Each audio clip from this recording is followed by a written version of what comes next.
Hey, how's it going, guys? It is Thursday evening, January 4th, 2018, and I have two packages that came in the mail today that I wanted to open and show you what I got. The first one is in front of you. This is a purchase that I made on eBay a few days ago, so we'll start with this one. Um, for those of you that watched my last video about my autograph collection, you know that I said that I do not collect autographs, and mentioned that I hadn't purchased an autograph in many years. Well, I guess I had forgot about the fact that I bought this. Let's see if I can open it here.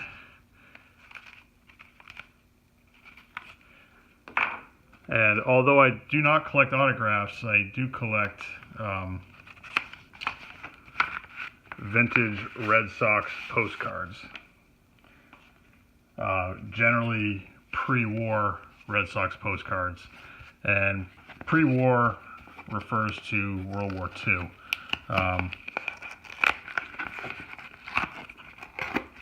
What we have here is a postcard. Not exactly pre-World War II because this is a postcard from World War II, during World War II. And I saw this on eBay, and although I don't collect autographs, this was too cool for me to pass up. On the front there it says Battleships and Destroyers at Norfolk Navy Yard, Portsmouth, Virginia. And on the back, Merry Christmas, Happy New Year, Dom DiMaggio. And Dom DiMaggio, obviously the younger brother of Joe and also Vince DiMaggio, was a seven-time All-Star, including in 1941 and 1942. So when Dom DiMaggio went to serve in World War II, he was already an All-Star. He tried to enlist in the Army, but he failed his physical due to the fact that he had really poor eyesight. He wore glasses when he was playing, and failed the Army physical. Requested an exam by the Navy, passed the exam, and was called up to active duty in October 1942. Had several different assignments, one of which was at the Norfolk Naval Training Station. And you can see when he sent this, on the top line there it has his name. Can't make out exactly what's on the second line there, but on the third line, NTSNOB,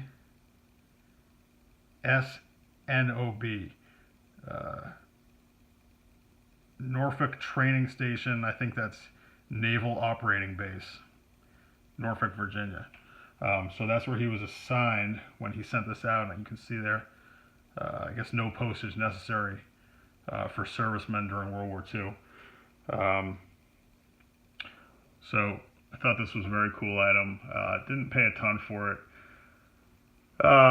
He served throughout the rest of World War II. He was discharged in January 1946.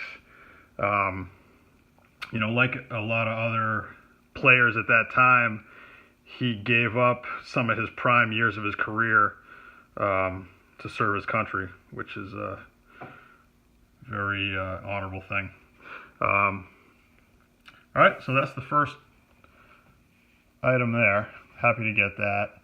And I guess that will be the first autograph that I bought in quite a while. Second item, this back a little bit. Actually, two items in this box. This is a purchase that I made through a connection that I made on Net54, which is a great internet forum for mainly pre-war cards, but also post-war. If that is something that you're interested in, I would strongly suggest you check out that website. It's net54baseball.com, net54baseball.com. Really a lot of good information, and I was able to connect with a guy on that forum and purchase these two items that I am excited to show you. Right, let's see.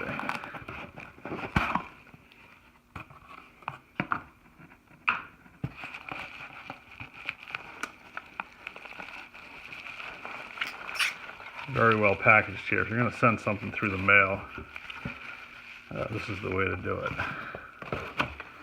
All right. So we have here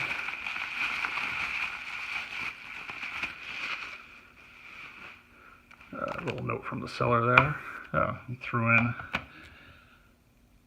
Wade Boggs, very nice. And Kevin McHale card, excellent. All right, so two items here.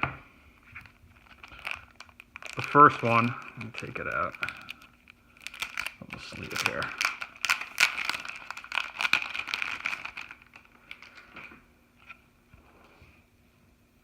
This is a 1912 postcard showing the Boston Red Sox team. It's the 1912 Photo Art Shop Red Sox team postcard.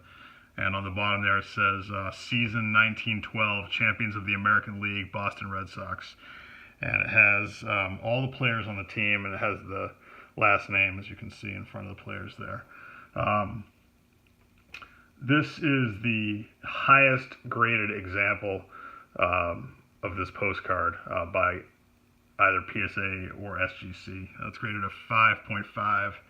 I think there's only 4 total graded examples of this postcard. This is the highest one. So I'm really excited to get this. A lot of good players on here. The best being, of course, Tris Speaker, Hall of Famer, Harry Hooper, and then also Smokey Joe Wood on the top there. This postcard is real similar to another Red Sox postcard that was produced in 1915. Looks pretty similar. Main difference is that on the 1915 postcard, it is the first appearance as a member of the Red Sox of Babe Ruth. And on the 1915 postcard, because of Babe Ruth, you can expect to pay in excess of $60,000 for that postcard. If the example graded a 5.5, which I'm not sure if one exists, you'd be talking over 100,000 probably. I think a PSA 3 recently sold for around 60,000. But this costs nowhere near that. But pretty cool nonetheless. I'm pretty happy with it. So that'll go well in my Red Sox postcard collection. Second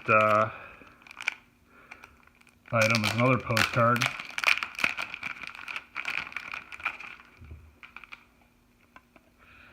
This one is Smokey Joe Wood, and this is a Max Stein postcard that was produced between 1909 and 1916. I think this is also the highest graded example of this postcard. I think there are 6 total graded, and I believe there's one other one that's graded a 4. So one other SGC 4. There's the back of that one. So Max Stein was a book dealer in Chicago who also published various postcards, including a baseball series that consists of 25 different postcards. And this is one of them. There's, I think, a Ty Cobb, a Christy Mathewson, pretty desirable postcards, and pretty cool pose there. I really like this. The image there is pretty nice. Quick Joe Wood story for you. If you've watched my videos, you know that that's one of the players that I collect. And not a Hall of Famer, but had some great years, including in 1912 with this team here. Joe Wood went 34-5 and led the Red Sox to the World Series, or win the World Series that year. So last year I was out in Anaheim for work and was able to go to a Red Sox Angels game, which was cool because it was David Ortiz's last game in Anaheim, and they made some cool presentations and speeches and stuff.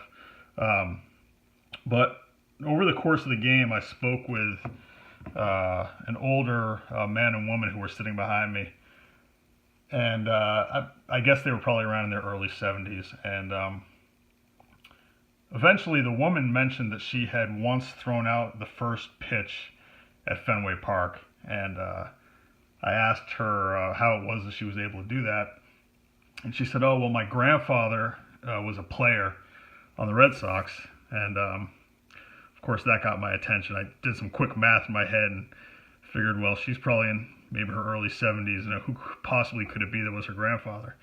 And I asked her who, and she said, "Oh, you've probably never heard of him. He pitched a long time ago." But I eventually got it out of her, and you guessed it, her grandfather, along with the man that was sitting next to her, was her brother, and Smokey Joe Wood was their grandfather. So very cool, and I spoke to them for a while.